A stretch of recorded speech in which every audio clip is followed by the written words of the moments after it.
sini. Aku nggak sudi punya menantu lulusan pesantren yang miskin sepertimu. Assalamualaikum warahmatullahi wabarakatuh. Bayangkan seorang gadis desa lulusan pesantren yang hidup miskin dan sederhana.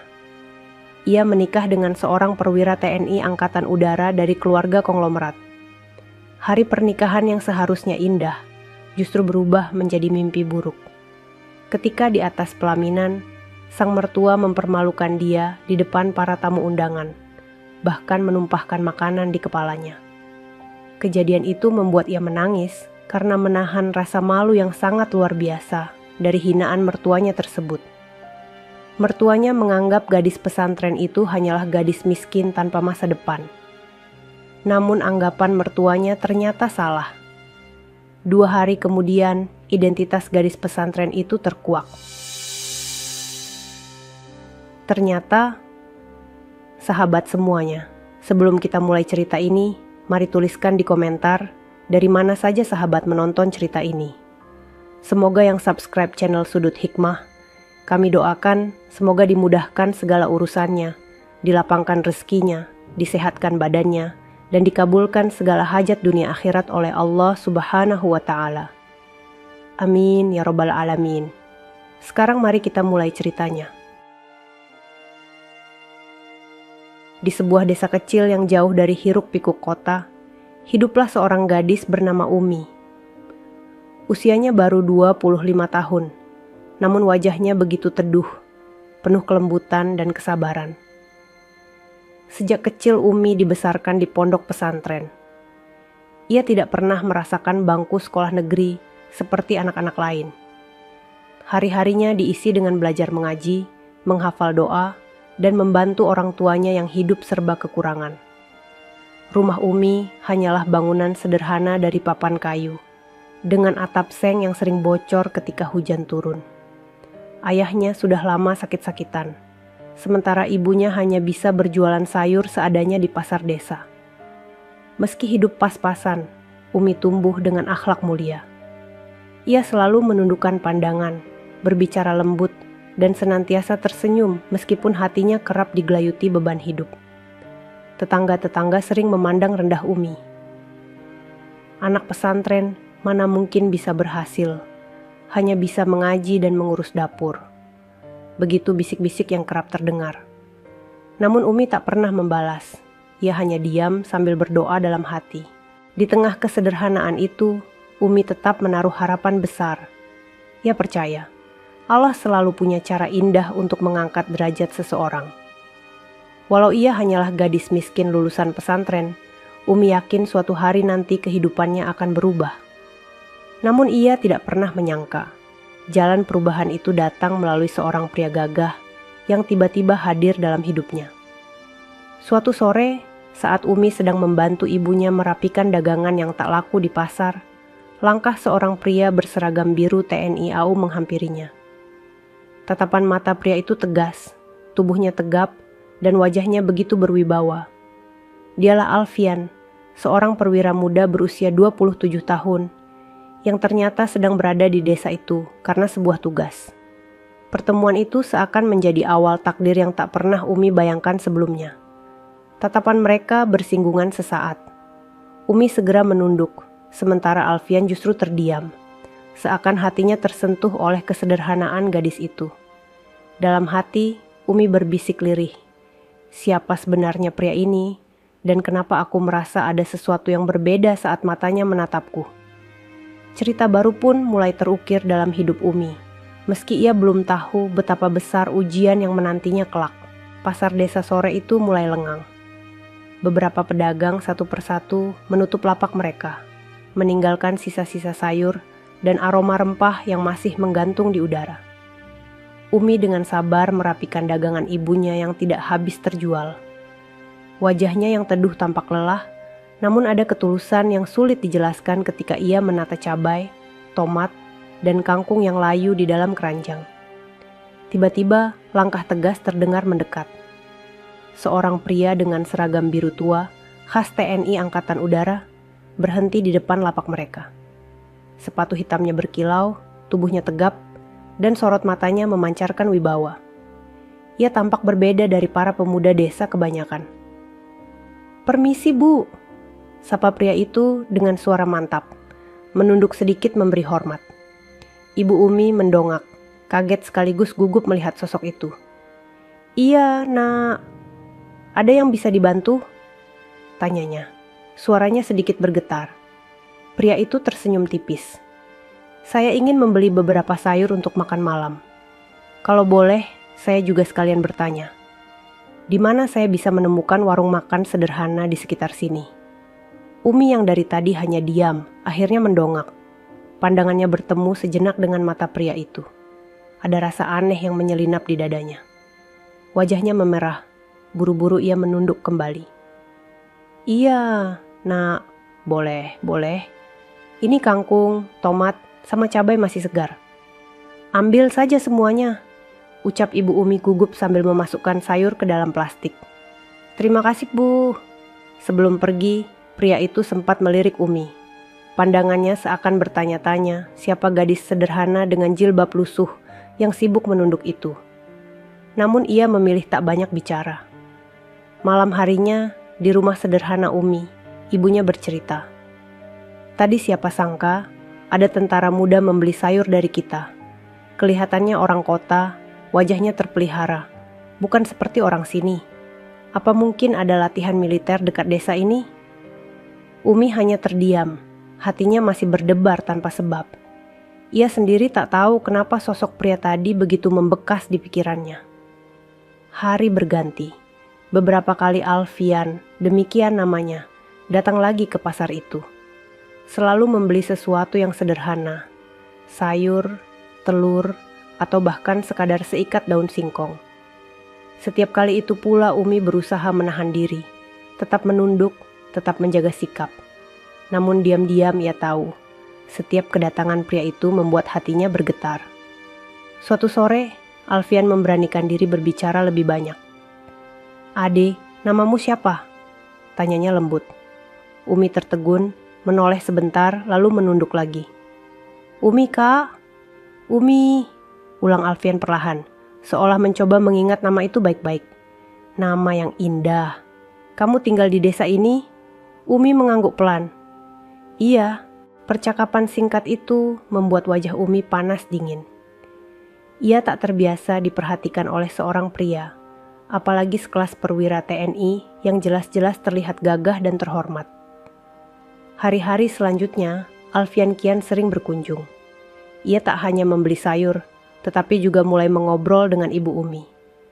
Dari situlah ia tahu bahwa keluarga Umi hidup dalam kesederhanaan.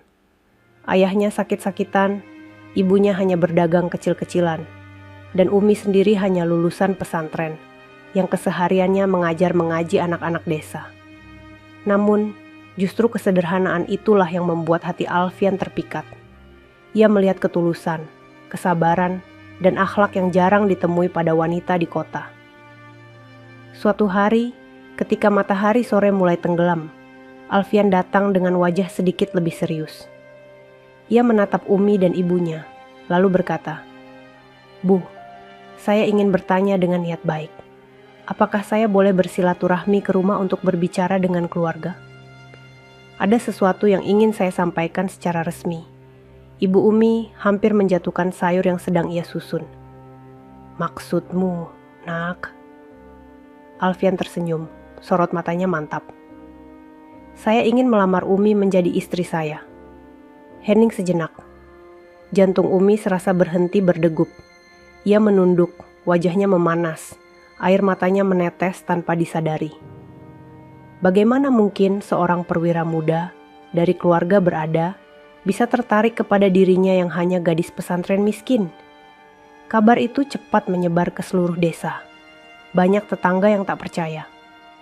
Apa mungkin gadis miskin seperti Umi bisa menikah dengan perwira TNI? Itu pasti cuma gurauan, begitu komentar yang beredar. Tapi Alfian tetap teguh dengan niatnya. Beberapa minggu kemudian, rombongan keluarga Alfian datang ke rumah Umi. Mobil-mobil mewah berjejer di depan gang sempit, membuat para tetangga berhamburan keluar untuk menonton. Dari dalam mobil, turunlah wanita anggun dengan pakaian mewah dan perhiasan berkilauan. Dialah Ibu Alfian. Wajahnya menunjukkan kelas, namun tatapan matanya penuh penilaian tajam. Saat pandangannya jatuh pada Umi, ia langsung mengerutkan kening. "Jadi, ini gadisnya?"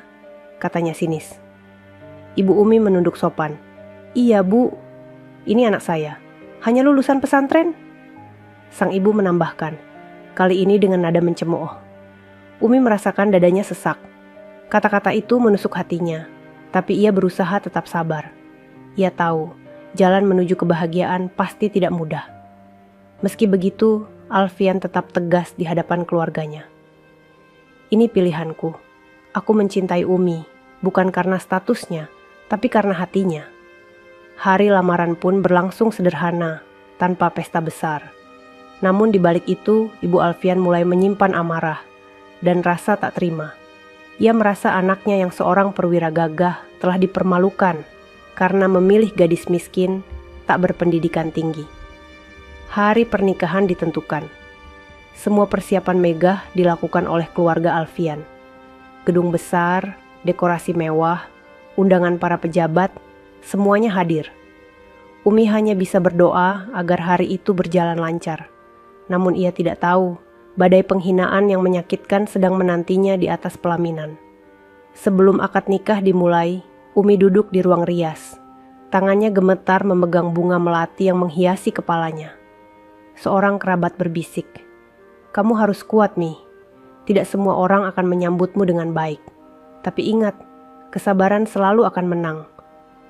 Umi menutup mata, menahan air mata yang hampir jatuh. Dalam hatinya ia berdoa lirih. "Ya Allah, kuatkan aku menghadapi semua ini.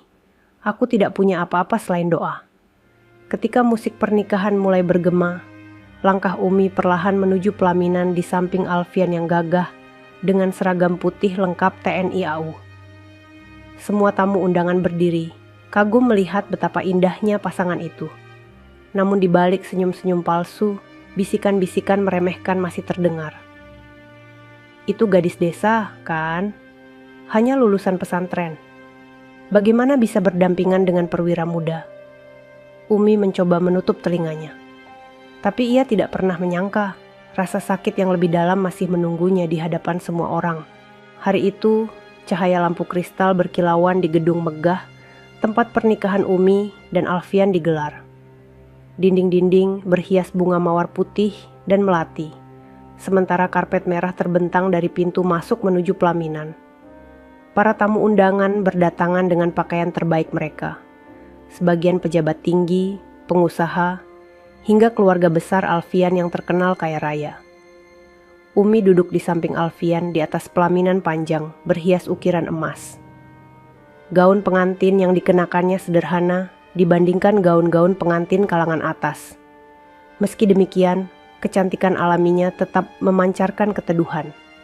Tangannya bergetar memegang buket bunga melati. Senyumnya kaku, mencoba menutupi rasa canggung dan gugup yang sejak awal tak pernah hilang.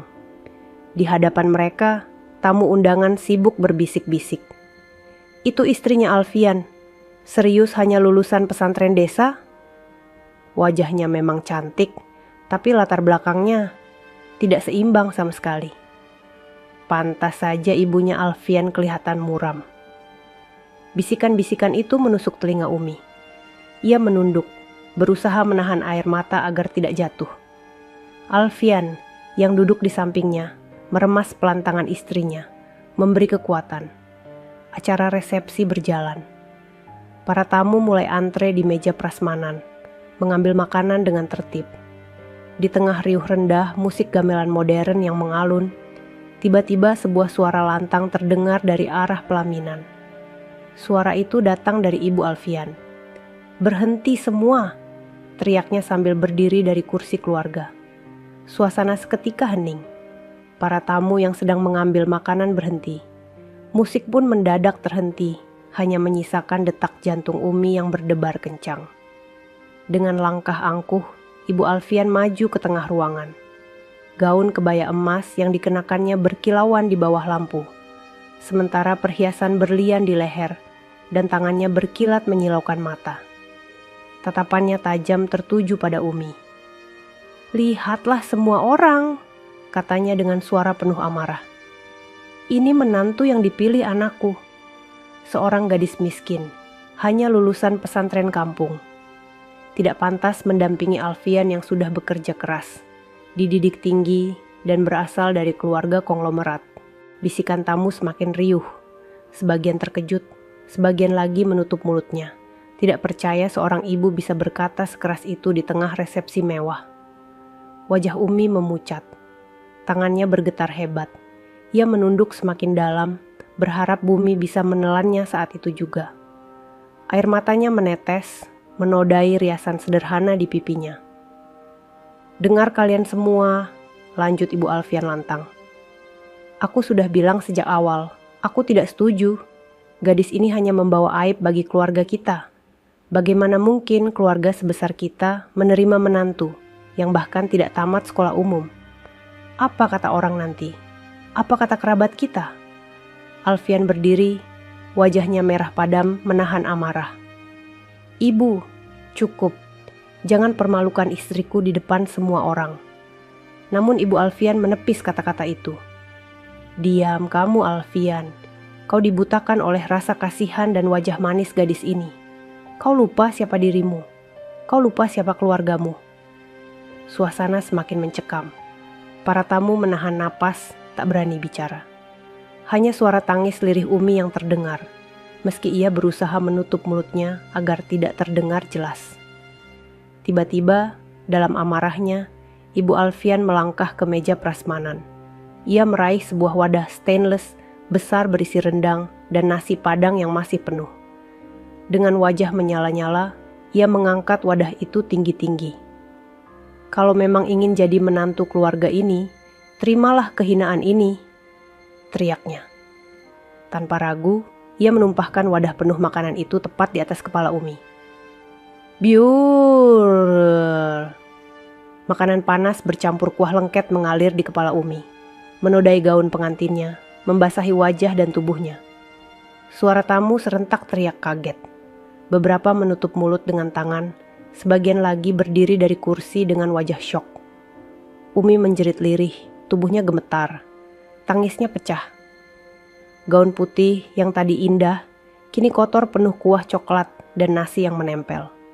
Rambut yang tersusun rapi di balik jilbabnya terasa basah dan berat. Alfian bergegas melindungi istrinya, meraih bahu Umi yang terhuyung. "Umi, sabar, sayang. Aku bersamamu," katanya dengan suara serak menahan tangis dan marah. Namun Ibu Alfian tidak berhenti. "Begitulah tempatmu, tidak pantas duduk di pelaminan keluarga kami. Kau hanya gadis miskin. Tidak ada yang membanggakan dari dirimu." Beberapa tamu berusaha menenangkan situasi. Seorang paman Alfian mendekat. "Cukup, Kak. Jangan begini. Semua tamu melihat." Tapi Ibu Alfian malah menunjuk Umi.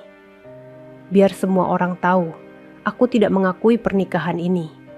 Umi jatuh terduduk di kursi, wajahnya menunduk dalam-dalam. Air mata bercampur kuah rendang menetes di pipinya. Suasana gedung pernikahan menjadi kacau. Beberapa tamu memilih meninggalkan tempat, tak sanggup melihat penghinaan keji itu. Sebagian lain berbisik-bisik, menggelengkan kepala. Alfian berdiri di depan Umi, menghadang ibunya. "Ibu, kalau ibu terus melukai istriku, maka mulai hari ini, aku tidak lagi menjadi anakmu." Kalimat itu membuat semua orang terdiam. Ibu Alfian terbelalak, tak percaya anak yang ia banggakan berani menentangnya di depan umum. "Alfian, kau gila? Kau rela melawan ibumu demi gadis itu?" "Aku rela, Bu, karena dia istriku, kehormatanku. Kau tidak berhak mempermalukannya." Teriakan Alfian bergema, membuat beberapa tamu bertepuk tangan pelan, kagum pada ketegasannya. Tapi bagi Umi, luka sudah terlalu dalam. Ia hanya bisa menangis, tubuhnya lemah. Malam itu, pesta pernikahan yang seharusnya penuh kebahagiaan berubah menjadi bencana. Gedung megah saksi bisu seorang ibu yang tega mempermalukan menantu di depan ratusan pasang mata. Namun tak ada yang tahu, 2 hari setelah kejadian itu, sebuah kebenaran besar akan terbongkar. Kebenaran yang akan membuat semua orang, terutama Ibu Alfian, terkejut, syok, dan menyesali perbuatannya. 2 hari berlalu sejak pernikahan, yang seharusnya menjadi hari paling indah dalam hidup Umi berubah menjadi luka yang dalam. Kenangan tentang wadah makanan yang ditumpahkan di kepalanya masih membekas jelas. Setiap kali Umi menutup mata, ia masih bisa merasakan bau kuah rendang yang menempel di gaun pengantinnya, serta tatapan ratusan mata yang menyaksikan penghinaan itu. Di rumah besar keluarga Alfian, suasana dingin terasa mencekam. Umi lebih banyak berdiam diri di kamar pengantin, duduk di pojok ranjang sambil menatap kosong. Wajahnya pucat, matanya sembab karena air mata yang tak henti mengalir. Alfian selalu berusaha menemaninya, menghibur, menguatkan. Namun luka itu terlalu dalam untuk segera sembuh.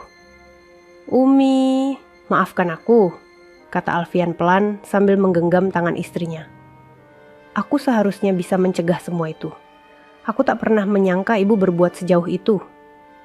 Umi menggeleng, suaranya lirih, hampir tak terdengar. "Bukan salahmu, Alfian. Aku hanya tidak mengerti kenapa aku begitu dibenci.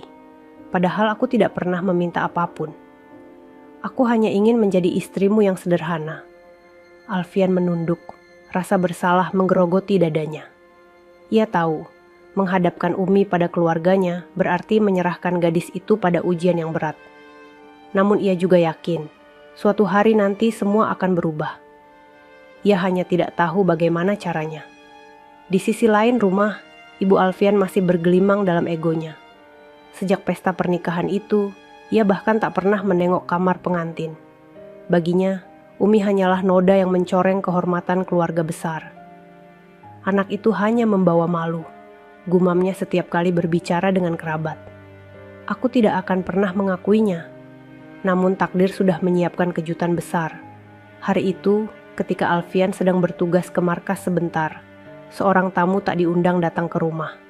Seorang pria paruh baya dengan peci hitam, sorban putih di leher, dan wajah teduh yang membawa wibawa. Ia adalah Kiai Maksum, pimpinan besar sebuah pesantren modern terkenal di kota. Kehadirannya membuat para pembantu rumah berbisik-bisik takjub. "Ibu, ada Kiai Maksum ingin bertemu," lapor salah satu pembantu dengan nada gugup. Ibu Alfian yang sedang duduk di ruang tamu mendadak terkejut. "Kiai Maksum, pesantren Al-Hikmah itu?" "Ya, Bu." Dengan cepat ia merapikan kebayanya, berdiri menyambut tamu istimewa itu. "Assalamualaikum, Kiai." "Astagfirullah, kenapa Kiai jauh-jauh datang kemari? Bukankah biasanya kami yang sowan?" Kiai Maksum tersenyum ramah. "Waalaikumsalam, Bu. Saya datang bukan tanpa alasan. Ada sesuatu yang harus saya sampaikan." Mereka duduk. Ibu Alfian menatap penuh hormat, meski dalam hatinya bertanya-tanya. Kiai sebesar itu, yang pesantrennya memiliki ribuan santri dan dihormati pejabat negara. Untuk apa datang ke rumahnya secara mendadak? Kiai Maksum menarik napas dalam. "Saya datang untuk menemui putri dari sahabat karib saya yang dulu. Namanya..." Umi sekejap, wajah Ibu Alfian menegang. "Umi? Menantu saya itu?" "Betul," jawab Kiai Maksum tenang. "Apakah beliau ada di rumah?" Tanpa menunggu jawaban, suara pintu kamar terbuka. Umi keluar perlahan, wajahnya masih sembab. Namun ketika melihat sosok Kiai Maksum, ia terperanjat. Air matanya langsung jatuh, lalu ia bersujud di kaki pria itu. "Kiai, maafkan saya. Sudah lama saya tidak sowan." Kiai Maksum membungkuk, mengangkat Umi berdiri. "Anakku, bagaimana bisa kamu seperti ini? Aku tidak tahu bahwa pernikahanmu malah membuatmu menderita." Ibu Alfian terdiam, bingung. "Kiai, maaf, saya tidak mengerti. Apa maksud Kiai dengan memanggil Umi anakku?" Kiai Maksum menatap lurus. "Karena Umi memang seperti anakku sendiri. Ayahnya adalah sahabat karibku, almarhum Kiai Hashim. Beliau meninggalkan wasiat agar aku menjaga Umi. Dan tahukah Ibu, Umi bukan sekadar gadis lulusan pesantren desa. Ia adalah satu-satunya ahli waris dari pesantren Al-Hikmah. Pesantren terbesar yang kini memiliki cabang di seluruh negeri. Kata-kata itu meledak di ruang tamu bagai petir di siang bolong. Ibu Alfian terbelalak. Apa? Pesantren Al-Hikmah? Pesantren yang punya universitas Islam sendiri itu? Betul, jawab Kiai Maksum. Dan sejak ayahnya wafat, Umi yang berhak meneruskan kepemimpinan itu. Ia mungkin terlihat sederhana, tapi darah yang mengalir di tubuhnya adalah darah seorang pejuang dakwah. Banyak pejabat, pengusaha, bahkan jenderal yang hormat kepadanya karena nama besar ayahnya. Hanya saja Umi memilih hidup rendah hati. Tetap tinggal di desa, mengajar anak-anak kecil tanpa pernah memperkenalkan siapa dirinya. Umi terisak, menunduk. Kiai, saya tidak pernah ingin dianggap istimewa. Saya hanya ingin menjadi wanita biasa. Saya hanya ingin beribadah dan mengabdi kepada suami saya. Kiai Maksum menepuk pundaknya lembut. Dan itulah yang membuatmu istimewa, Umi. Ibu Alfian tidak bisa berkata-kata. Wajahnya pucat. Tangannya gemetar memegang lengan kursi. Semua yang ia katakan 2 hari lalu, semua penghinaan yang ia lemparkan di depan tamu, mendadak berbalik menjadi tamparan keras baginya. Ia tidak menyangka, menantu yang ia hina habis-habisan ternyata jauh lebih mulia dan terhormat daripada yang ia kira. Tak lama, Alfian pulang dari markas. Ia terkejut melihat Kiai Maksum duduk di ruang tamu. Kiai, astagfirullah, saya tidak tahu Anda datang. Ia mencium tangan Kiai itu penuh hormat. Kiai Maksum tersenyum. Alfian, jagalah istrimu baik-baik. Dia bukan hanya anugerah untukmu, tapi juga titipan besar yang akan mengangkat derajatmu. Jangan pernah biarkan ada lagi yang meremehkannya. Alfian mengangguk, lalu menoleh ke Umi dengan mata berkaca-kaca. Aku janji, Kiai. Sementara itu, Ibu Alfian masih terpaku. Ia merasa bumi berguncang di bawah kakinya. Semua kebanggaan, semua kesombongan yang ia junjung tinggi, kini runtuh dalam sekejap. Malam itu, setelah Kiai Maksum pamit, suasana rumah menjadi sunyi. Umi kembali masuk ke kamar bersama Alfian. Namun di ruang tamu, Ibu Alfian duduk sendirian, memegang keningnya yang berat. Kata-kata Kiai Maksum terus terngiang di telinganya. Umi adalah ahli waris pesantren terbesar di negeri ini. Perlahan, ia mulai menyadari betapa besar kesalahannya. Ia bukan hanya telah menghina seorang menantu, tapi juga telah mempermalukan nama besar yang seharusnya ia hormati. Namun penyesalan itu belum terucap. Rasa gengsi masih menahannya. Ia hanya bisa menangis dalam diam, menyesali kebutaan hatinya. Dan mulai malam itu, kabar tentang identitas Umi mulai menyebar. Dari mulut ke mulut, dari tetangga ke pejabat, dari santri ke masyarakat luas. Dalam hitungan hari, semua orang tahu siapa sebenarnya Umi, gadis pesantren miskin yang pernah dipermalukan di pelaminan. Tinggal menunggu waktu, kebenaran itu akan menyeruak terang di hadapan semua orang, membuat seluruh penghinaan yang pernah dilemparkan kepadanya kembali sebagai balasan yang telak. Keesokan harinya, sinar matahari pagi menembus kaca jendela rumah besar keluarga Alfian. Suasana rumah yang biasanya ramai oleh tamu dan kerabat, kini mendadak hening. Namun di luar tembok tinggi itu, dunia sudah mulai bergemuruh. Nama Umi, gadis sederhana yang 2 hari lalu dipermalukan di pelaminan, mulai menjadi perbincangan hangat di berbagai kalangan. Awalnya kabar itu hanya tersebar di desa. Para tetangga yang sempat menyaksikan kehadiran Kiai Maksum di rumah keluarga Alfian bercerita dengan nada penuh takjub. Kau tahu, Umi itu ternyata anaknya almarhum Kiai Hashim, Kiai besar, pemilik pesantren Al-Hikmah. Benarkah? Astagfirullah, pantas wajahnya teduh sekali. Tidak heran dia sangat sabar waktu dihina di pelaminan. Ya Allah, ternyata kita semua salah menilai. Selama ini kita kira Umi hanya gadis miskin biasa.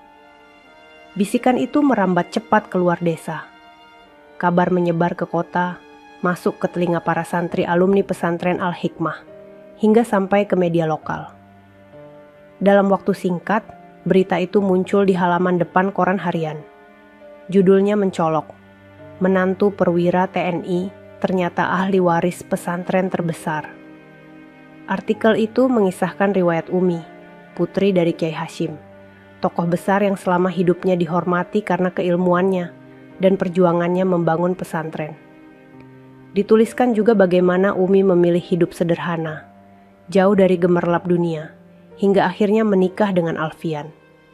Yang membuat berita itu semakin menyentuh adalah kisah bagaimana Umi rela dihina di pelaminan, namun tetap sabar dan tidak membalas satu kata pun. Media sosial pun ikut heboh. Foto-foto Umi dengan gaun pengantin yang ternodai makanan diambil diam-diam oleh tamu yang hadir, beredar luas. Namun kali ini komentar publik berbalik membela Umi. Masya Allah, ini contoh kesabaran seorang wanita sejati. Siapapun yang menghina beliau pasti menyesal sekarang. Lihat wajahnya, meski dipermalukan, tetap ada keteduhan. Hanya orang berhati besar yang mampu seperti itu. Di rumah besar keluarga Alfian, Ibu Alfian membaca berita itu dengan tangan gemetar. Korannya jatuh ke lantai, sementara matanya berkaca-kaca. Bayangan malam pesta pernikahan kembali terputar di kepalanya. Ia melihat dirinya sendiri berteriak-teriak, melontarkan hinaan, dan menumpahkan wadah makanan ke kepala menantunya. Kini semua itu menjadi aib besar yang tersebar di mana-mana. Tidak, ini tidak mungkin. Gumamnya pelan, namun hatinya tahu bahwa semua sudah terlambat. Sementara itu, pintu rumah keluarga Alfian mulai dipenuhi tamu tak terduga. Para pejabat daerah, pengusaha, bahkan tokoh agama berdatangan ingin bertemu Umi. Mereka membawa bingkisan, bunga, dan salam hormat. "Assalamualaikum, kami alumni pesantren Al-Hikmah. Kami datang untuk memberikan dukungan kepada Bunyai Umi," kata seorang pria paruh baya dengan sorban putih, menunduk penuh hormat di hadapan Umi. Umi terperanjat, buru-buru menolak dengan halus. "Jangan panggil saya begitu. Saya bukan siapa-siapa. Saya hanya istri biasa. Saya hanya ingin hidup sederhana." Namun mereka tetap bersikeras. "Tidak, Anda adalah putri Kiai Hashim. Darah perjuangan beliau ada pada Anda. Kami tidak bisa membiarkan Anda diremehkan lagi. Hari demi hari, semakin banyak orang datang. Rumah besar itu berubah seperti pesantren sementara, dipenuhi doa, zikir, dan ucapan hormat untuk Umi. Para wartawan pun berkali-kali mencoba meliput, meski Alfian selalu berusaha menjaga privasi istrinya. Alfian memandang Umi dengan bangga. "Lihat, sayang, inilah takdir Allah. Kesabaranmu membuahkan penghormatan. Semua orang kini tahu siapa dirimu sebenarnya." Umi hanya menunduk, air mata jatuh di pipinya. "Tapi aku tidak ingin semua ini membuat orang lain sakit hati. Aku takut, Alfian. Aku takut justru keluargamu semakin membenciku." Alfian menggenggam tangannya erat. "Aku ada di sampingmu. Selama aku hidup, aku akan menjagamu." Di kamar lain, Ibu Alfian tidak bisa tidur. Setiap malam ia hanya termenung, mendengar suara-suara tamu yang datang memuji Umi. Rasanya seperti ribuan jarum menusuk dadanya. Kebanggaannya runtuh. Wanita yang ia hina ternyata justru dihormati semua orang. Sore itu, ketika halaman rumah dipenuhi santri yang datang membawa bunga melati sebagai penghormatan, Ibu Alfian akhirnya tak kuasa lagi. Ia menangis terseduh-seduh di dalam kamarnya. "Apa yang sudah aku lakukan? Ya Allah, bagaimana aku bisa begitu buta? Aku menghina anak dari sahabat besar almarhum suamiku sendiri. Aku mempermalukan wanita yang mulia di hadapan semua orang, namun rasa gengsi masih menahan langkahnya. Ia belum sanggup mendatangi Umi dan meminta maaf. Malam harinya, sebuah peristiwa tak terduga terjadi. Sebuah mobil hitam berhenti di depan rumah. Dari dalamnya keluar seorang pejabat tinggi Kementerian Agama, didampingi ajudannya. Semua orang yang ada di halaman terperangah. Pria itu langsung mencari Umi, lalu menyalaminya dengan penuh hormat. Bu Umi, atas nama negara, saya ingin menyampaikan terima kasih. Almarhum ayah Anda, Kiai Hashim, telah berjasa besar membangun pendidikan Islam di negeri ini. Dan kini, nama Anda juga mulai dikenal karena kesabaran dan keteguhan hati. Kami berharap suatu saat nanti, Anda bisa melanjutkan jejak beliau Umi meneteskan air mata. Ia tidak pernah membayangkan dirinya akan mendapat penghormatan sebesar itu. Sementara di balik tirai kamar, Ibu Alfian menyaksikan semuanya dengan mata berkaca-kaca. Lututnya lemas, tubuhnya bergetar. Dalam hati ia berbisik, "Ya Allah, betapa kecilnya diriku. Betapa sombongnya aku telah menilai manusia hanya dari harta dan dunia. Aku telah menodai kehormatan menantuku sendiri." Malam itu, ia terisak sendirian, menyadari bahwa penyesalan sudah tak bisa ditahan lagi. Namun keberanian untuk meminta maaf masih belum muncul. Ia hanya bisa menunggu waktu, sementara rasa malu semakin menyesakkan dada. Di sisi lain, Alfian duduk di samping Umi, memeluk bahunya. "Sayang, ini baru permulaan. Aku yakin semua ini akan berakhir dengan kebenaran yang nyata. Orang-orang akan melihatmu sebagaimana mestinya, bukan sebagaimana yang mereka kira." Umi menatap suaminya dengan mata berkaca-kaca. "Aku tidak butuh penghormatan, Alfian. Aku hanya ingin diterima sebagai istrimu. Aku hanya ingin keluargamu berhenti membenciku." Namun Umi tidak tahu, waktu sedang menyiapkan momen besar. Momen di mana semua kebenaran akan dipertontonkan di depan mata mertuanya sendiri. Dan tidak ada lagi ruang bagi kebencian untuk bersembunyi. Sejak kabar tentang Umi tersebar luas, rumah besar keluarga Alfian tak pernah sepi dari tamu. Setiap hari selalu ada rombongan yang datang. Entah itu alumni pesantren Al-Hikmah, pejabat daerah, tokoh agama, atau bahkan masyarakat biasa yang sekadar ingin melihat sosok wanita yang sempat dipermalukan, namun ternyata memiliki kedudukan mulia. Halaman rumah berubah seperti pusat keramaian. Mobil-mobil berjejer di depan gerbang. Karangan bunga ucapan selamat berdiri berderet. Bahkan beberapa media televisi menunggu kesempatan untuk mewawancarai Umi. Umi sendiri masih merasa kikuk. Ia bukan tipe wanita yang suka tampil di depan umum. Setiap kali tamu datang, ia hanya menunduk, menjawab dengan singkat, dan tersenyum seadanya. Hatinya masih diliputi luka. Namun semua tamu yang datang justru semakin kagum pada kesederhanaannya. "Lihatlah, meskipun dipuja-puja, ia tetap rendah hati," ujar seorang ibu pejabat kepada temannya. Ya, benar. Ini menantu yang seharusnya dibanggakan, bukan dihina, timpal yang lain. Sementara itu, di kamar pribadinya, Ibu Alfian semakin terhimpit oleh kenyataan. Sejak pesta pernikahan itu, ia tidak pernah keluar menemui para tamu. Rasa malu yang begitu besar membuatnya bersembunyi di balik pintu. Namun bukan berarti ia terbebas dari pembicaraan. Kerabat-kerabat kaya mulai berdatangan, bukan hanya untuk menyalami Umi, tetapi juga untuk menegur dirinya. "Saudariku," kata seorang tante Alfian dengan nada dingin. "Bagaimana mungkin kau bisa setega itu kepada Umi? Kau tahu siapa sebenarnya dia, bukan? Ia adalah anak Kiai Hashim, ulama besar yang jasanya begitu banyak." Ibu Alfian hanya menunduk, suaranya bergetar. Aku tidak tahu. Aku benar-benar tidak tahu. Tapi sekarang semua orang tahu," lanjut tante itu.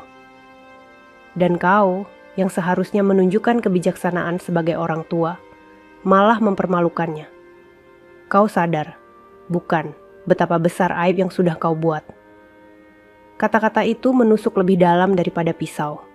Ibu Alfian hanya bisa menangis diam-diam setelah kerabatnya pergi. Malamnya, ia duduk sendirian di kursi goyang. Bayangan wajah Umi saat ditumpahi wadah makanan terus menghantui pikirannya. Ia melihat Umi menangis, tubuhnya bergetar, gaun putihnya ternodai kuah rendang. Dan lebih dari itu, ia mendengar teriakan anaknya sendiri Alfian, yang rela menentangnya demi membela istrinya. Air matanya jatuh deras. Ya Allah, betapa hinanya aku. Betapa butanya mataku menilai manusia hanya dari harta dan duniawi. Aku sudah menutup hatiku terhadap kesabaran dan ketulusan. Namun gengsi yang menahun masih menahannya. Ia ingin meminta maaf, tapi lidahnya keluh. Hatinya belum siap untuk merendahkan diri di hadapan menantu yang dulu ia hina. Hari demi hari berlalu, tekanan dari luar semakin kuat. Media terus menyorot kisah Umi. Beberapa stasiun televisi nasional menyiarkan berita tentangnya. Di layar kaca, wajah Umi tampak dengan air mata yang menetes, disertai teks. Kesabaran seorang menantu yang dihina. Saat menonton berita itu, Ibu Alfian merasa tubuhnya lemas. Ia menutup wajah dengan kedua tangan. Ya Allah, ini semua salahku. Bukan hanya media, bahkan sahabat-sahabat arisannya pun mulai menjauh.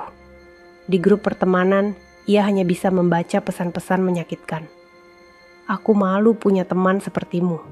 Bagaimana bisa kau mempermalukan menantu yang ternyata lebih mulia darimu? Rasanya aku tak ingin lagi duduk semeja denganmu. Satu persatu, dunia yang dulu ia banggakan runtuh. Di sisi lain, Umi semakin mendapat tempat di hati banyak orang. Para pejabat yang datang memintanya untuk hadir di berbagai acara keagamaan.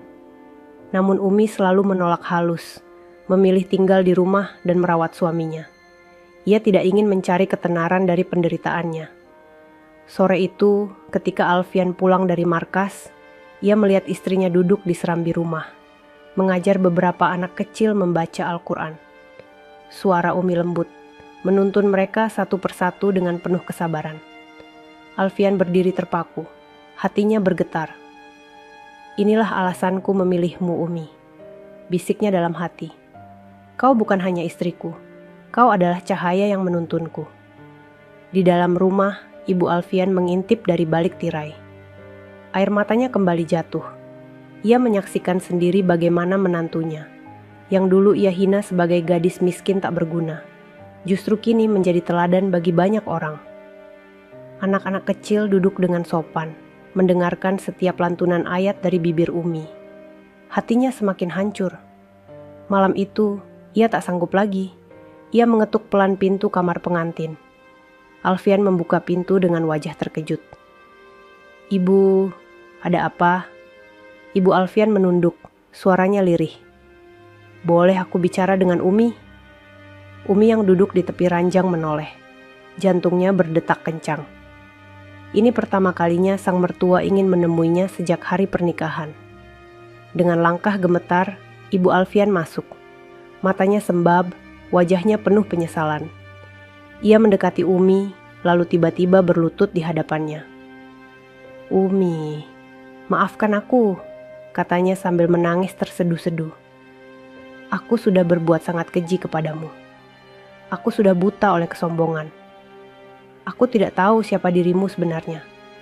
Aku hanya melihat kemiskinanmu. Aku tidak melihat hatimu. Maafkan aku, menantuku suasana kamar hening. Alfian tertegun, tak percaya melihat ibunya merendahkan diri sedemikian rupa.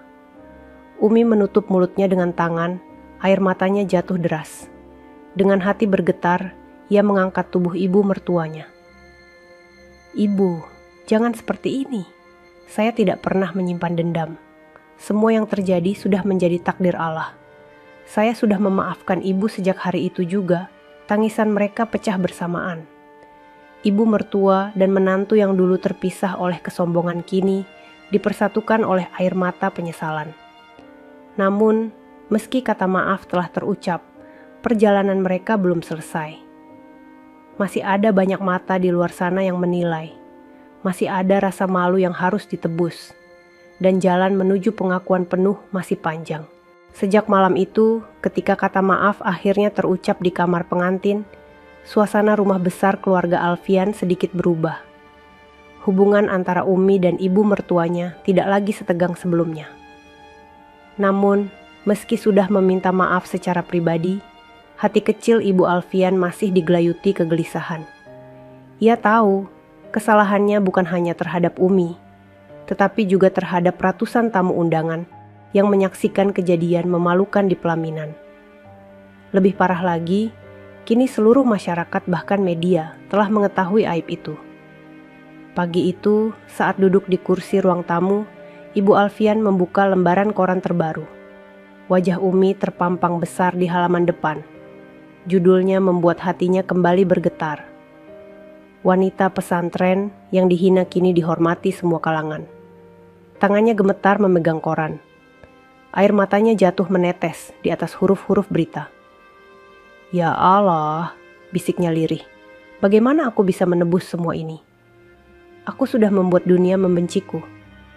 Di luar rumah, suasana justru semakin ramai. Karangan bunga terus berdatangan, tamu-tamu terus mengalir, dan semua datang dengan satu tujuan, menemui Umi. Hampir tidak ada seorang pun yang datang mencari dirinya. Ibu Alfian merasa semakin kecil. Di rumahnya sendiri, ia seperti orang asing. Ia mendengar bisikan-bisikan para tamu yang masuk. Itulah ibunya Alfian kan? Yang menghina Umi di pelaminan. Iya, betul. Astagfirullah. Bagaimana bisa seorang ibu bersikap seperti itu? Bisikan-bisikan itu menusuk hati. Setiap langkah yang ia ambil terasa berat. Setiap tatapan tamu seakan menuding dan menghakiminya. Siang harinya, sebuah undangan tak terduga datang. Seorang tokoh masyarakat meminta keluarga besar Alfian hadir dalam acara doa bersama di balai desa. Acara itu sengaja diadakan untuk mendoakan arwah almarhum Kiai Hashim, ayah Umi, sekaligus memberikan penghormatan kepada keturunannya. Bu, kita harus datang, kata Alfian tegas. Ibu Alfian menelan ludah. Apa aku harus ikut? Ya Bu, semua orang menunggumu malam itu. Balai desa penuh sesak. Ratusan orang hadir, dari warga desa, para santri, hingga pejabat daerah.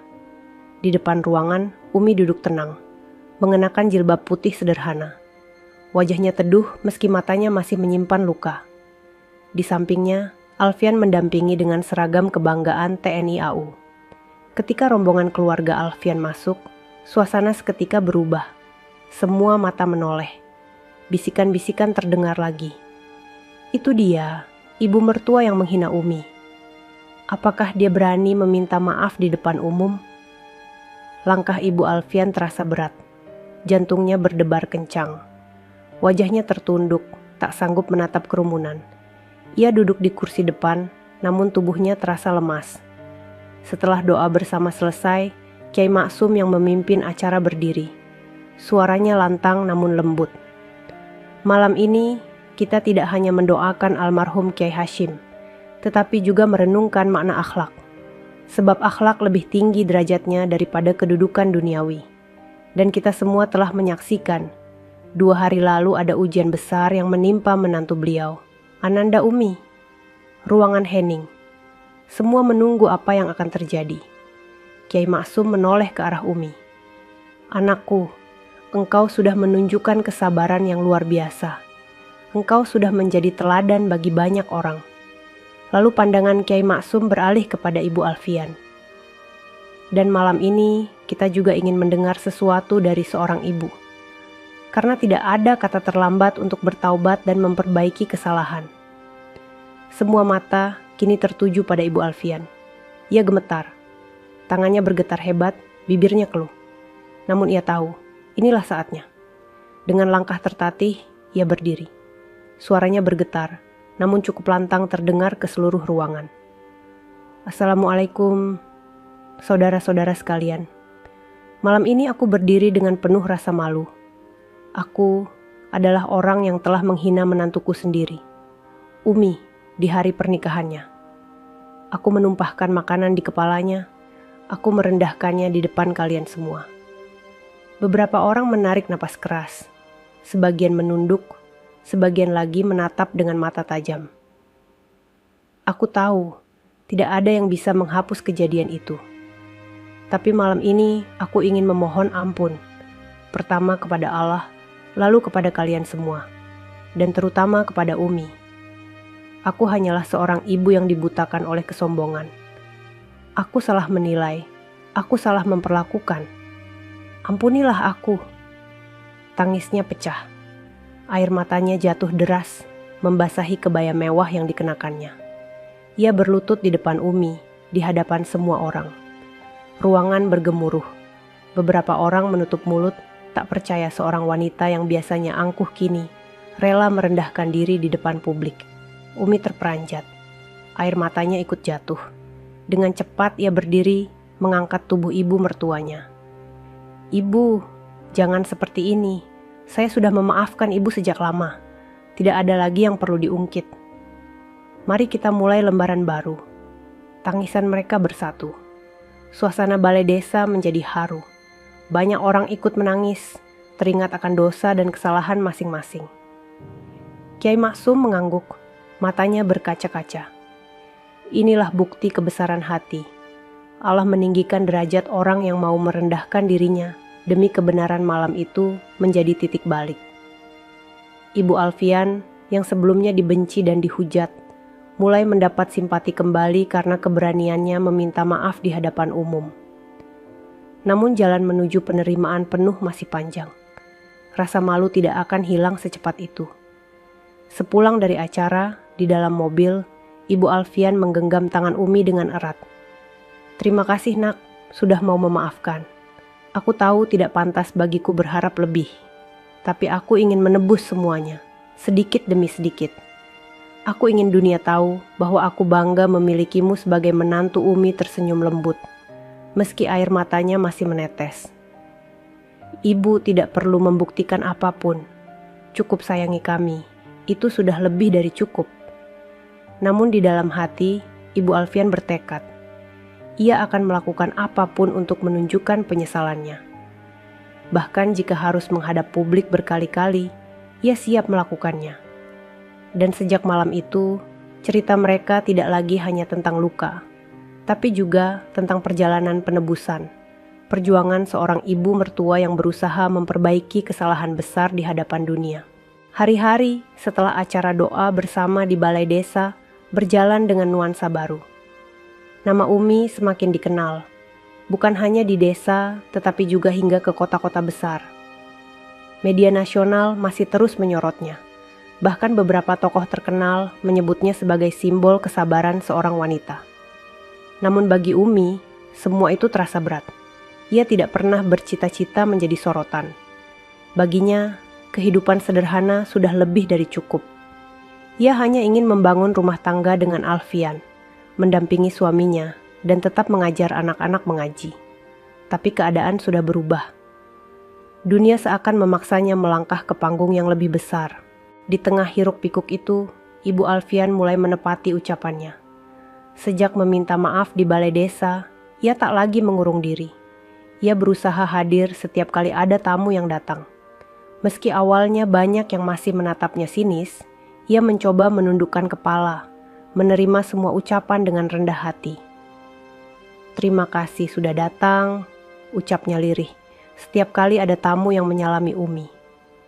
Beberapa tamu mengangguk, sebagian masih enggan menjawab. Tapi Ibu Alfian tahu, semua itu adalah konsekuensi. Rasa malu memang tidak akan hilang dalam sekejap.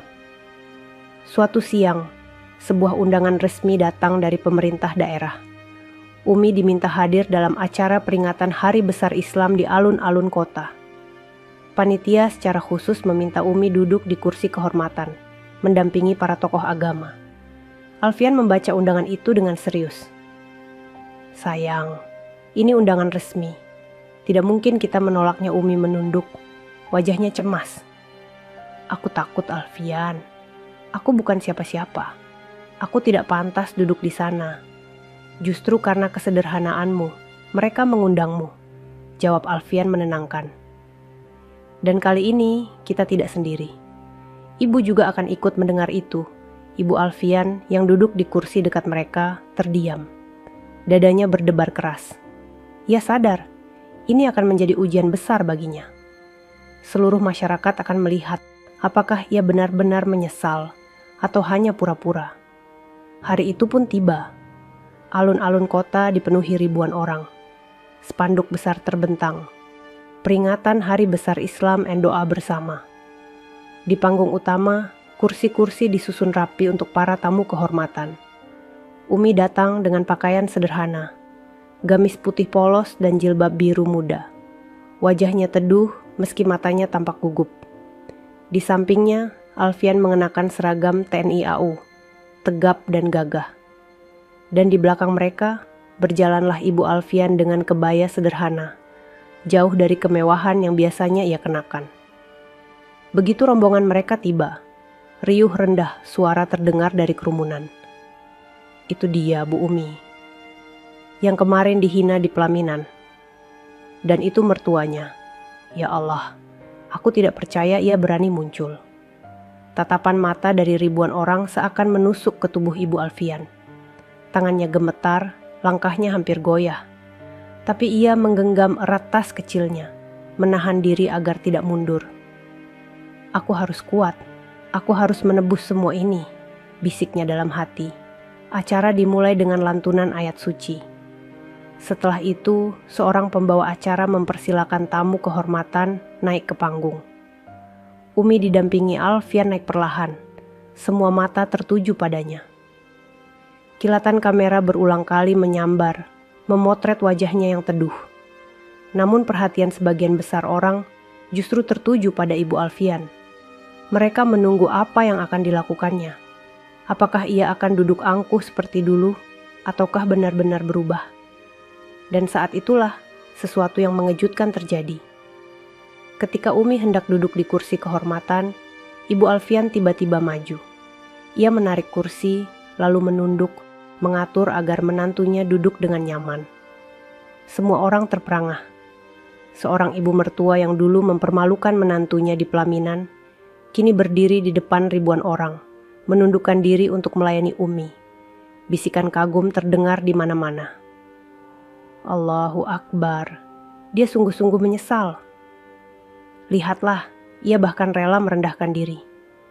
Inilah bukti bahwa hati manusia bisa berubah. Umi sendiri terkejut. Ia menatap ibu mertuanya dengan mata berkaca-kaca. Perlahan ia menggenggam tangan sang ibu. Ibu, jangan lakukan ini. Saya tidak pantas diperlakukan seperti itu.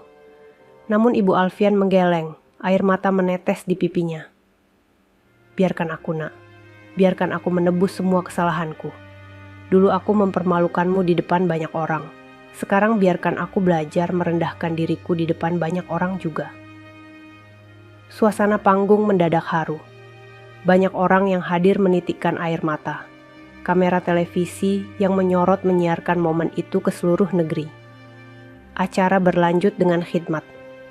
Beberapa tokoh agama memberi ceramah, termasuk Kiai Maksum yang juga hadir.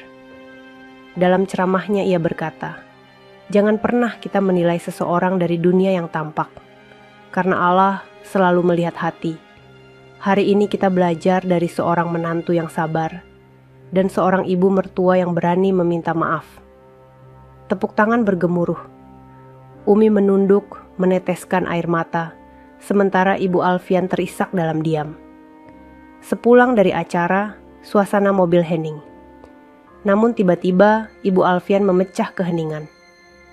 Umi, aku tahu jalan ini masih panjang. Orang-orang mungkin sudah mulai memaafkanku, tapi aku belum bisa memaafkan diriku sendiri.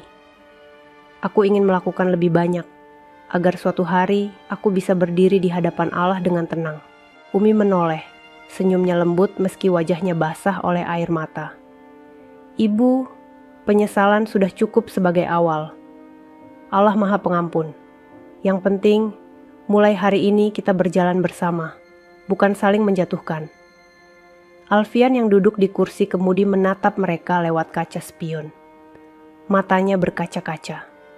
Ia tak pernah menyangka, keluarganya yang sempat porak-poranda kini perlahan disatukan kembali oleh air mata dan penyesalan.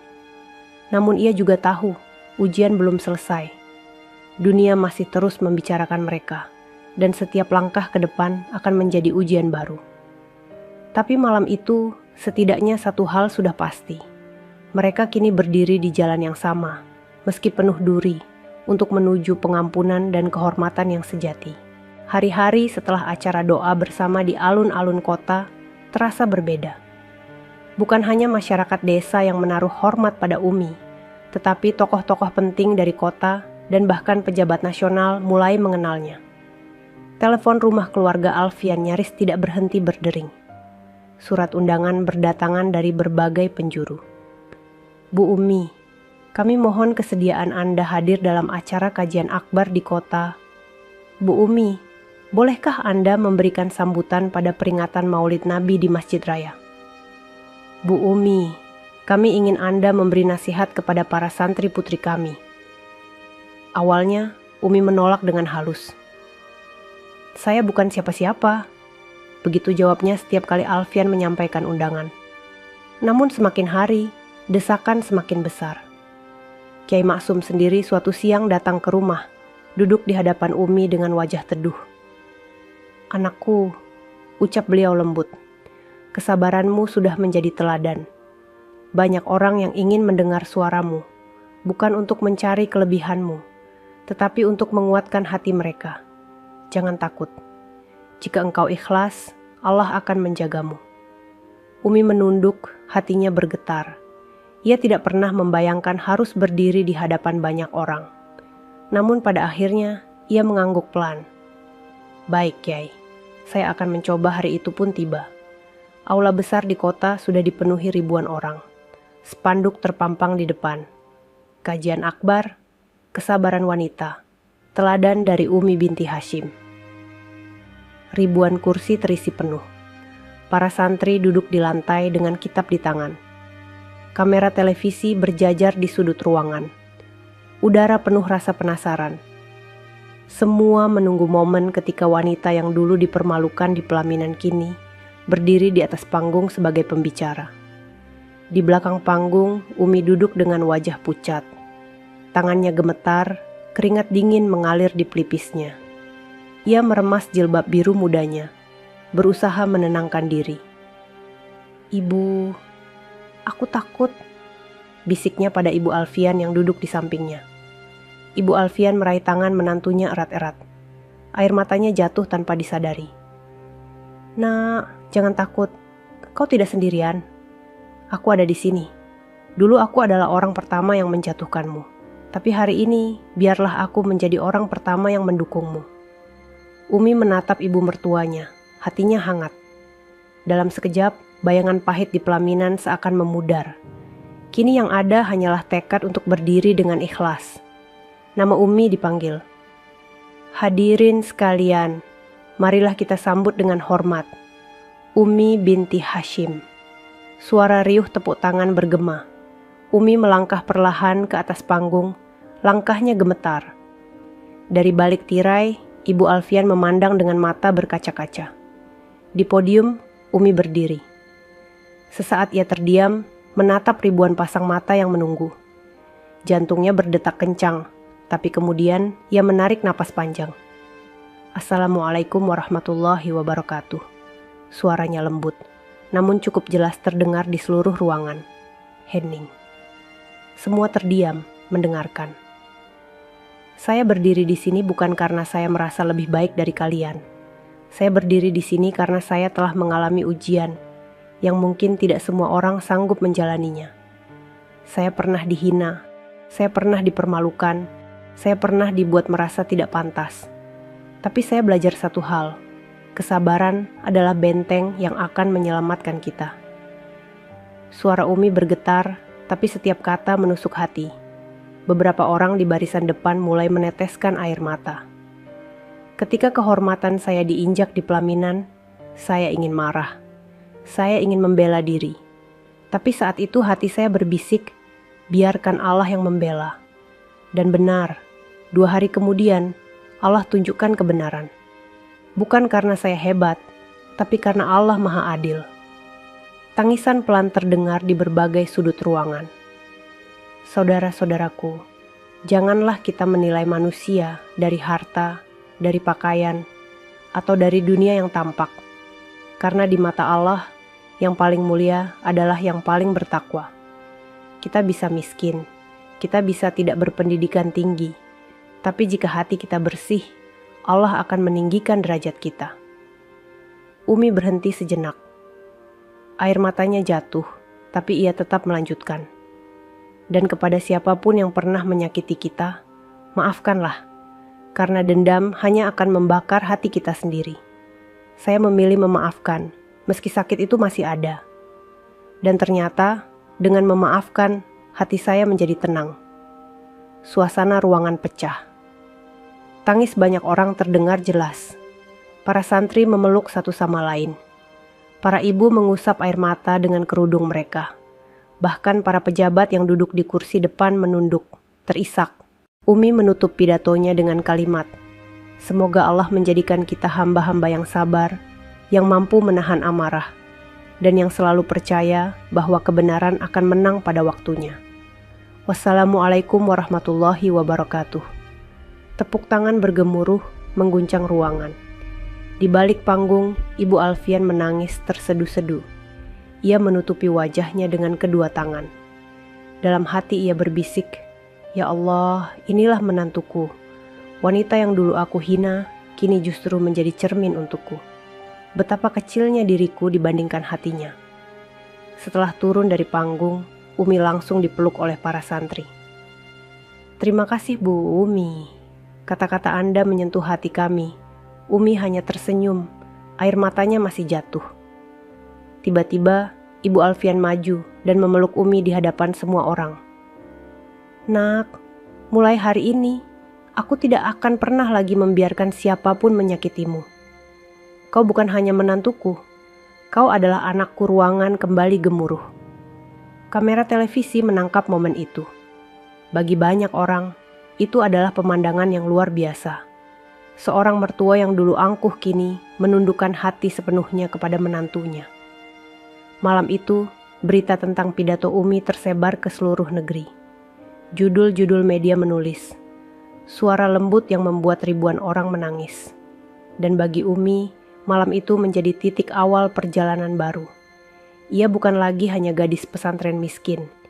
Ia kini menjadi simbol kekuatan dan kesabaran, meski hatinya tetap sederhana, tetap ingin hidup seperti sebelumnya. Namun ia tahu, perjalanan belum selesai. Masih banyak ujian menunggu, masih banyak hati yang harus ia kuatkan. Dan di sampingnya, kini ada ibu mertua yang mulai berjalan bersama, bukan melawan. Beberapa minggu setelah pidato pertama Umi yang membuat ribuan orang menangis, berita tentang dirinya semakin tersebar luas. Media televisi nasional menyiarkan ulang rekaman itu, tayangan daring dibagikan jutaan kali, dan nama Umi menjadi bahan pembicaraan di mana-mana. Namun perhatian terbesar datang dari sebuah undangan resmi yang tiba di rumah keluarga Alfian. Surat itu berkop kementerian dan ditandatangani langsung oleh pejabat tinggi. Kepada Ibu Umi binti Hashim, dimohon kehadirannya sebagai narasumber dalam Forum Nasional Perempuan dan Kebangsaan di Jakarta. Alfian membaca surat itu dengan mata berbinar. "Sayang, ini undangan dari pemerintah pusat. Mereka ingin kau berbicara di Forum Nasional." Umi terperanjat, wajahnya pucat. "Aku, Alfian, aku ini hanya gadis pesantren. Apa yang bisa kubicarakan di forum sebesar itu?" "Kau salah," jawab Alfian lembut. "Yang mereka butuhkan bukan pidato ilmiah atau kata-kata indah. Yang mereka butuhkan adalah ketulusan. Dan itu ada padamu Ibu Alfian yang duduk tak jauh dari mereka ikut angkat bicara." Suaranya lirih, penuh penyesalan. "Nak, jangan ragu. Ini kesempatan untuk menunjukkan bahwa sabarmu adalah teladan bagi negeri. Aku tahu, dulu aku meragukanmu. Tapi sekarang biarlah aku yang akan mendampingi. Aku akan ikut ke Jakarta. Aku ingin dunia melihat bahwa aku bangga padamu." Hari keberangkatan pun tiba. Umi berangkat dengan Alfian dan ibu mertuanya. Bandara penuh sesak. Banyak orang mengenali mereka. Beberapa penumpang mendekat meminta foto bersama Umi. "Bu Umi, saya terinspirasi dengan kesabaran Anda. Doakan anak saya, Bu. Semoga jadi anak yang sabar seperti Anda." Umi hanya bisa tersenyum malu, menunduk dalam-dalam. Ia masih merasa asing dengan semua perhatian itu. Sesampainya di Jakarta, hotel tempat acara berlangsung sudah dipenuhi tokoh-tokoh nasional. Para menteri, anggota DPR, pengusaha, hingga tokoh agama hadir. Aula megah dengan lampu kristal bersinar terang, karpet merah terbentang. Di kursi depan, nama Umi terpampang jelas. Ibu Umi binti Hashim, narasumber.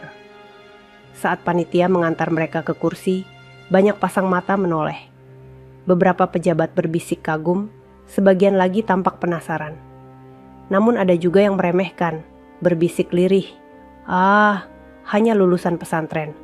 Apa bisa bicara di forum sebesar ini? Umi mendengar, tapi ia memilih diam. Ia menunduk, merapal doa dalam hati.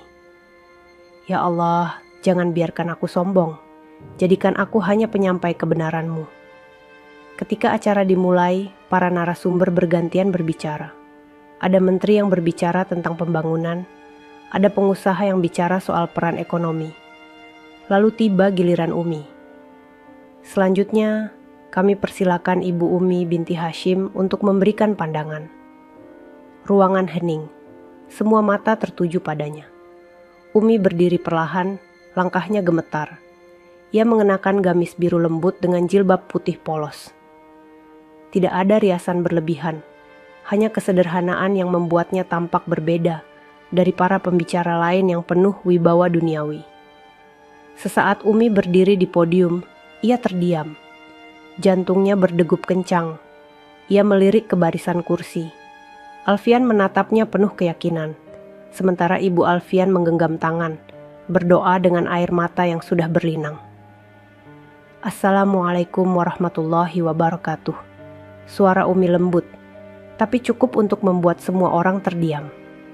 Saya tidak memiliki ilmu setinggi para menteri atau pengalaman sebesar para pengusaha. Saya hanya seorang wanita biasa, anak dari seorang kiai pesantren, dan kini istri dari seorang prajurit. Tapi saya percaya, di hadapan Allah, yang membuat kita mulia bukanlah harta atau jabatan, melainkan kesabaran dan ketulusan hati. Umi berhenti sejenak, menarik napas. Suasana ruangan begitu hening hingga detak jarum jam terdengar jelas.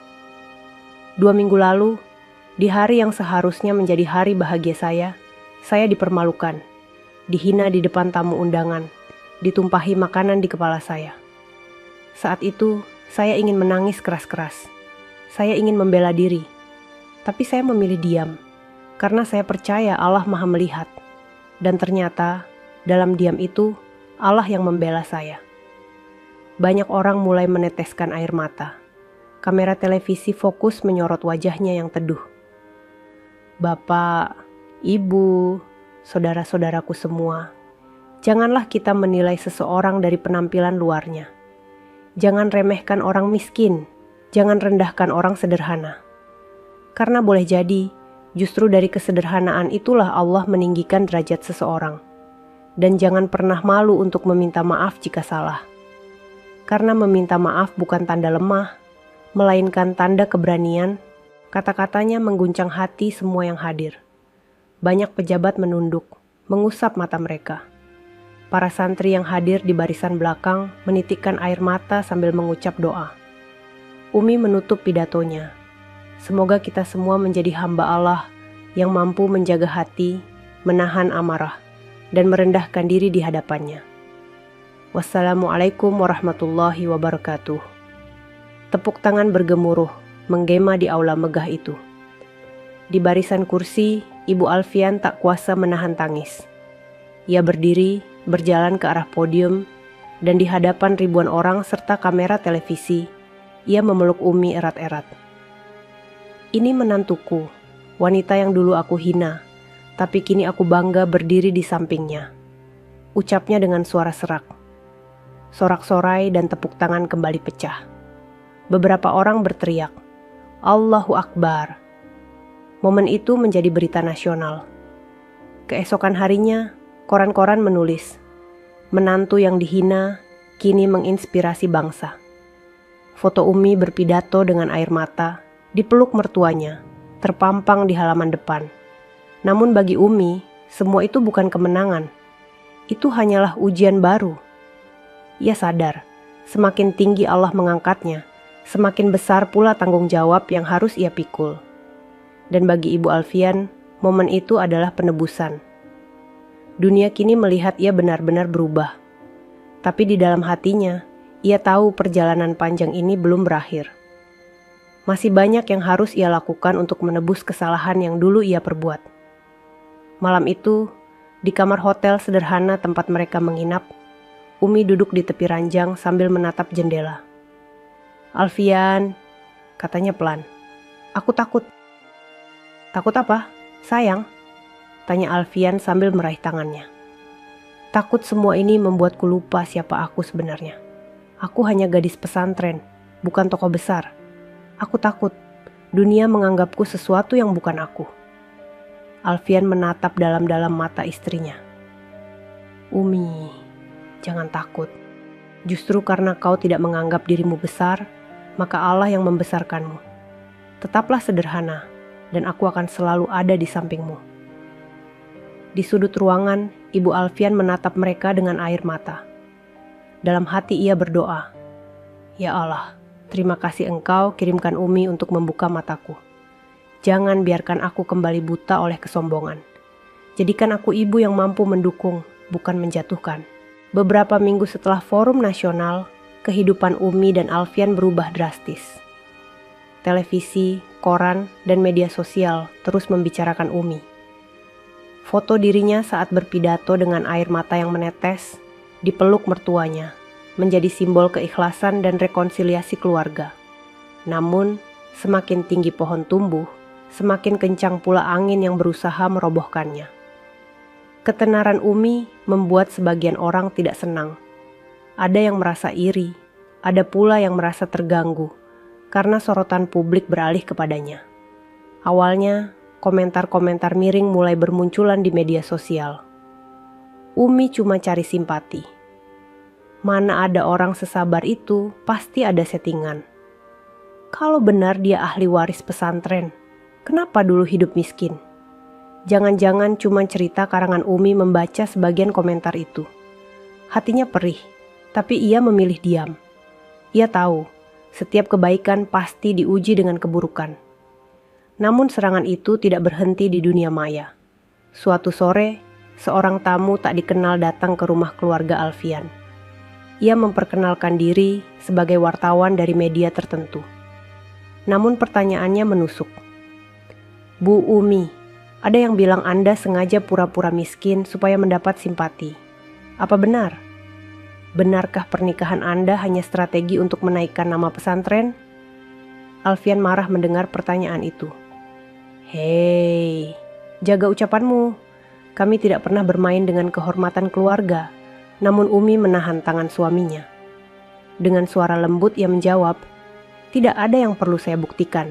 Biarlah orang berkata apa saja, karena Allah yang tahu isi hati saya." Wartawan itu pergi, tapi esoknya muncul artikel bernada miring. Judulnya, "Di balik kisah Umi, benarkah ada rekayasa?" Artikel itu membuat banyak orang geram. Sebagian membela, tapi sebagian lagi mulai ragu. Telepon rumah kembali berdering, bukan hanya dari orang yang mendukung, tetapi juga dari orang yang menuntut klarifikasi. Di tengah tekanan itu, Ibu Alfian justru tampil berbeda. Wanita yang dulu dikenal angkuh kini berdiri membela menantunya dengan penuh keberanian. Suatu malam, ia memanggil Umi dan Alfian ke ruang tamu. Wajahnya serius, namun penuh tekad.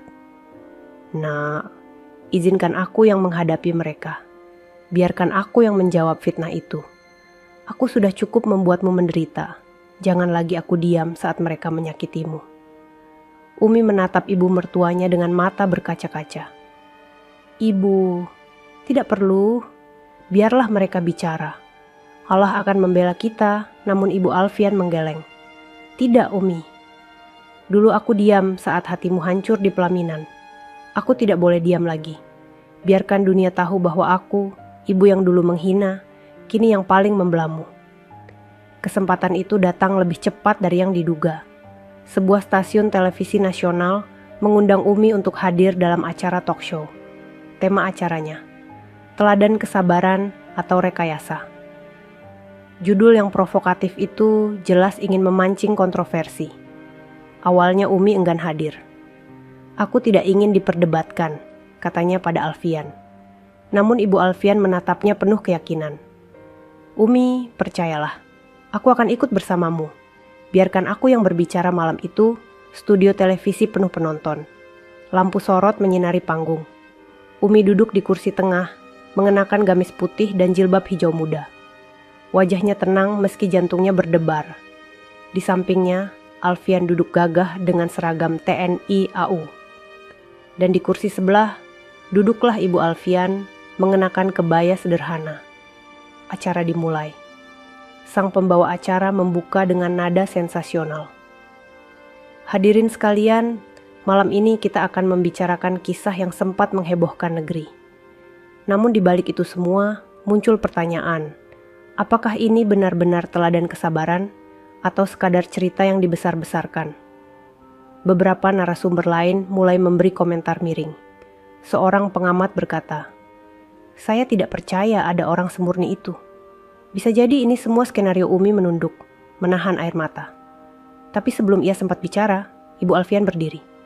"Cukup!" Suaranya lantang menggema di studio. Semua mata tertuju padanya. "Saya adalah ibu dari Alfian, mertua Umi. Saya sendiri yang mempermalukan menantu saya di pelaminan. Saya sendiri yang menumpahkan makanan di kepalanya. Dan saya bersaksi, tidak ada rekayasa sedikit pun. Semua itu nyata. Semua tamu menyaksikannya. Dan sayalah orang paling berdosa di ruangan itu." Studio terdiam. Kamera menyorot wajahnya yang basah oleh air mata. Jika hari ini Umi dihormati, itu bukan karena dia mencari simpati. Itu karena Allah yang meninggikan derajatnya. Karena kesabarannya melawan kebencian saya. Karena ia memilih diam saat saya menjatuhkannya. Jika ada yang harus dipersalahkan, itu saya. Jika ada yang harus dihina, itu saya.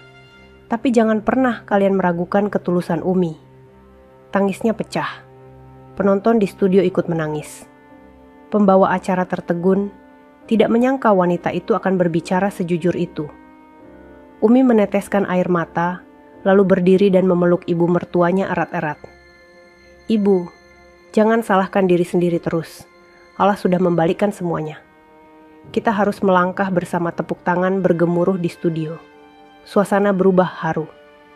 Segala tuduhan rekayasa terbantahkan malam itu. Keesokan harinya, media kembali menulis. Pengakuan mertua. Umi adalah teladan nyata, bukan rekayasa. Artikel itu membuat banyak orang kembali bersimpati. Mereka melihat bukti bahwa perubahan hati itu nyata. Ibu Alfian yang dulu sombong, kini rela menelanjangi dirinya sendiri di depan publik demi membela menantunya. Malamnya, di rumah, Umi mendekati ibu mertuanya yang masih duduk termenung. "Ibu, terima kasih sudah membelaku, tapi jangan terlalu menyalahkan diri sendiri. Aku yakin semua ini memang sudah takdir Allah untuk menguji kita." Ibu Alfian menggenggam tangannya erat. "Nak, kalau bukan karena kesabaranmu, aku mungkin masih tenggelam dalam kesombongan. Kau bukan hanya menantuku, kau guruku. Kau mengajariku arti rendah hati." Umi terisak, memeluk ibu mertuanya. Alfian yang menyaksikan itu dari jauh tersenyum haru. Ia tahu, keluarganya kini benar-benar berubah. Namun ia juga sadar, perjalanan masih panjang. Dunia tidak akan berhenti menguji. Dan Umi dengan kesederhanaannya harus siap menghadapi gelombang berikutnya. Sejak acara talk show itu, nama Umi semakin dikenal. Televisi nasional menjadikannya bintang tamu istimewa. Majalah agama menaruh wajahnya di sampul depan. Bahkan beberapa tokoh politik mulai meliriknya. Di rumah, surat undangan datang bertubi-tubi. Bukan lagi sekadar undangan acara keagamaan, melainkan juga undangan dari partai politik, yayasan besar, hingga perusahaan yang ingin menjadikannya ikon kampanye sosial. Alfian membaca beberapa surat dengan wajah khawatir. "Sayang, lihat ini. Mereka ingin menjadikanmu duta sebuah program politik." Ada juga yang menawarkan kontrak iklan dengan bayaran miliaran rupiah. Umi menggeleng cepat. "Alfian, aku tidak mau. Aku bukan untuk itu. Aku hanya ingin menjadi istrimu dan mengajar anak-anak mengaji." Namun godaan tidak berhenti. Suatu sore, sebuah mobil mewah berhenti di depan rumah. Dari dalamnya turun seorang pengusaha terkenal, didampingi stafnya. Dengan ramah ia menyapa Umi. "Bu Umi, kami kagum dengan kisah Anda. Kami ingin bekerja sama. Jika Anda mau, kami akan memberikan rumah megah dan fasilitas apa saja. Anda hanya perlu menjadi wajah kampanye sosial." Kami Umi menunduk, hatinya gelisah. Ia menoleh pada Alfian. Sang suami mengangguk memberi isyarat agar ia menjawab sesuai hati nuraninya. "Maaf Pak," kata Umi lembut. "Saya tidak bisa. Saya tidak ingin dikenal karena wajah saya di baliho atau iklan. Saya ingin dikenal hanya karena kesabaran dan ketulusan saya kepada Allah." Pengusaha itu terdiam, lalu pamit dengan wajah kikuk. Meski begitu, berita penolakan itu justru menyebar dan membuat banyak orang semakin kagum. Masya Allah, wanita ini benar-benar tidak tergoda dunia. Namun, di balik kekaguman itu, ada juga yang mulai kesal.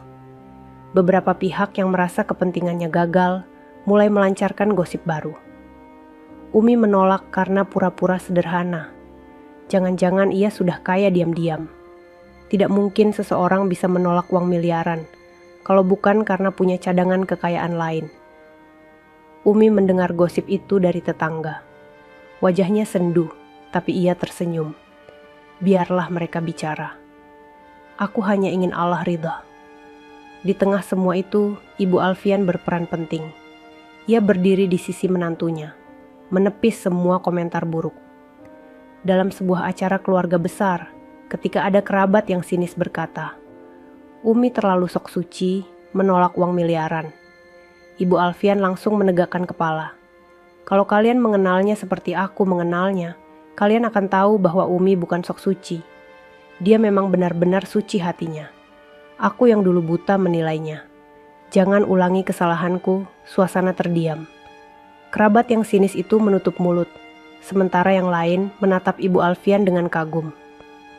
Malam itu, saat mereka kembali ke rumah, Umi mendekati ibu mertuanya. "Terima kasih, Ibu. Saya tidak tahu bagaimana jadinya kalau Ibu tidak membelaku." Ibu Alfian menggenggam tangannya erat. "Nak, dulu aku menghancurkanmu di depan banyak orang. Kini biarkan aku menjadi tamengmu di depan banyak orang." Umi menangis haru. Ia sadar, kesabaran bukan hanya membuat dirinya dihormati, tetapi juga meluluhkan hati mertuanya yang dulu keras. Hari berganti, undangan terus berdatangan. Namun Umi tetap memilih jalannya. Mengajar anak-anak di serambi rumah, menemani Alfian, dan hidup sederhana. Ia tahu, inilah ujian sejati. Bukan hanya ketika dihina, tapi juga ketika ditinggikan. Meski Umi selalu menolak tawaran popularitas, namanya tetap saja semakin dikenal. Kisahnya terus disebarkan orang, dari desa kecil hingga ke ruang-ruang perkantoran di kota. Namun semakin banyak yang mengagumi, semakin ada pula yang merasa iri. Rasa iri itu tidak datang dari orang jauh, melainkan dari orang-orang dekat. Salah satunya adalah sepupu Alfian, seorang wanita bernama Ratih. Sejak kecil, Ratih selalu merasa dirinya istimewa. Ia terbiasa hidup mewah, mengenakan pakaian mahal, dan bangga karena keluarganya terpandang. Namun sejak Umi masuk ke keluarga besar, perhatian banyak orang beralih. Dalam setiap pertemuan keluarga, orang-orang lebih banyak membicarakan Umi. Masya Allah, Umi begitu sabar. Kau lihat pidatonya di televisi? Menyentuh sekali Umi memang pantas jadi panutan. Ratih yang mendengar semua itu merasa panas hati. Baginya, Umi hanyalah gadis pesantren miskin yang dulu dihina habis-habisan. Bagaimana mungkin kini semua orang memujinya? Suatu siang, saat acara keluarga besar digelar, Ratih duduk dengan wajah cemberut. Ketika Umi datang, banyak orang langsung berdiri menyalaminya. Bahkan anak-anak kecil berebut untuk mencium tangannya. Ratih mendesis pelan. Hanya karena menangis di pelaminan, sekarang semua orang memuja-mujinya. Umi yang mendengar bisikan itu hanya tersenyum. Ia tahu, kata-kata seperti itu pasti akan muncul. Ia memilih diam, menunduk, dan tetap bersikap ramah. Namun Ratih tidak berhenti di situ. Ia mulai menyebarkan gosip di antara keluarga. Kalian tahu? Umi sebenarnya ingin terkenal. Dia pura-pura menolak uang miliaran, padahal diam-diam ia sudah kaya. Kalau tidak, bagaimana bisa ia tetap hidup tenang? Beberapa orang mulai termakan. Ada yang ragu, ada yang mulai bertanya-tanya.